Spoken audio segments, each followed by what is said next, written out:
معناش چنین است که اصبحنا علی فطرت الاسلام، یعنی که شب رو ما روز کردیم، شب روز شد و علی فطرت الاسلام، ما در فطرت اسلام هستیم، یعنی در سرشت و در خلقت اسلام هستیم، یعنی در طبیعت ما اسلام هست، یعنی ما مسلمان هستیم. الحمدلله شب روز شد و ما مسلمان هستیم.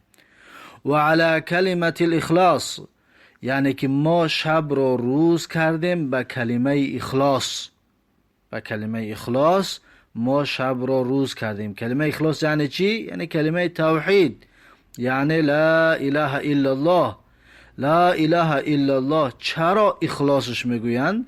زیرا اینکه انسان لا اله الا الله بگوید و اخلاص نداشته باشد، اون انسان رو از آتش دوزخ این لا اله الا الله گفتگیش خلاصش نمی کند. این لا اله الا الله به شرط به صاحبش فایده میرساند یا صاحبش را، گویندهش را از دوزخ خلاص میکند که صاحبش اخلاص داشته باشد. از این حساب کلمت الاخلاص یعنی کلمه توحید، کلمه لا اله الا الله. پس و علی کلمت الاخلاص یعنی که ما شب را روز کردیم با کلمه اخلاص، یعنی با توحید. الحمدلله موحد هستیم و شب روز شد. و علی دین نبینا محمد صلی الله علیه و سلم، یعنی که همچنین ما شب را روز کردیم بر دین پیغمبرمون محمد صلی الله علیه و سلم. یعنی الحمدلله پیروی سنت با همون دینی که پیغمبر صلی الله علیه و سلم آورده بود، با همون دین هستیم. خالی از شرک و خالی از بدعت و خالی از خرافات هستیم. الحمدلله که با دینی که پیغمبرمون آوردگی است محمد صلی الله علیه و سلم، با همون دین هستیم.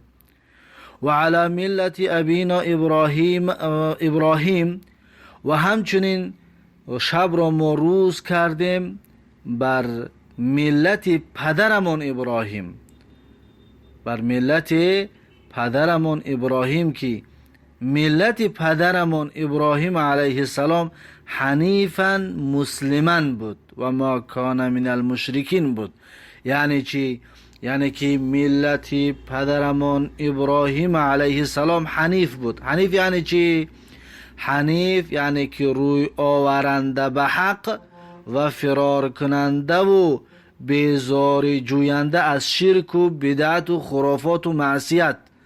انسان وقتی که از شرک و بدعت و باطل روی میگرداند و از این فرار میکند و رو میارد به حق و پیروی حق میشود، این رو میگویند حنیف. یعنی دینی پدرمون ابراهیم علیه السلام، ملت پدرمون ابراهیم علیه السلام حنیف بود، یعنی روی آورنده بود به جانب حق و گریزان بود و بیزار بود از باطل و از شرک و خرافات.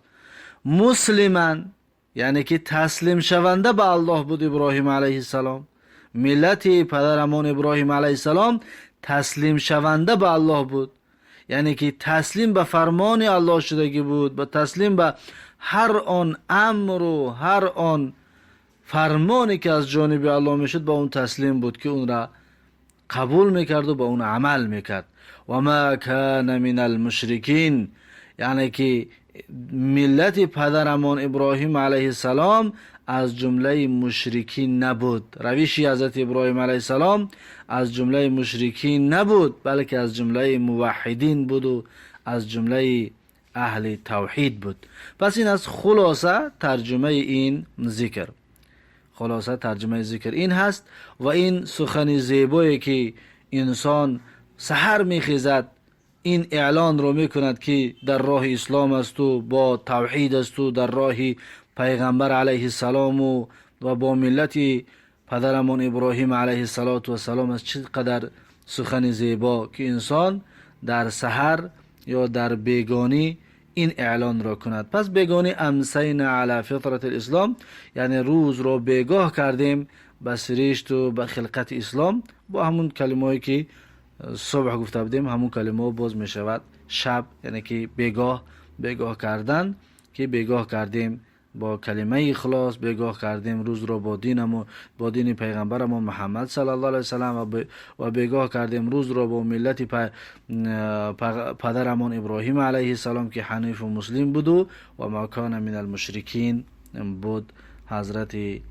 و نبود از جمله مشرکین حضرت ابراهیم علیه السلام. پس این از خلاصه ترجمه این سخنان زیبایی که انسان هر روز سحر و بیگه توحیدش را اعلان کند، فطرت و خلقت و سرشتی که در قلبش، سرشت اسلامی که در قلبش دارد اون را اعلان بکند. پیغمبر صلی الله علیه و سلم این سخنان زیبا رو به اصحابش، به یارانش، به دوستانش تعلیم میداد که این را هر روز تجدید ایمان و اعلان ایمانشان کند، اعلان توحیدشان بکند. بارک الله فیک و جزاک الله خیرا و السلام علیکم و رحمت الله و برکاته.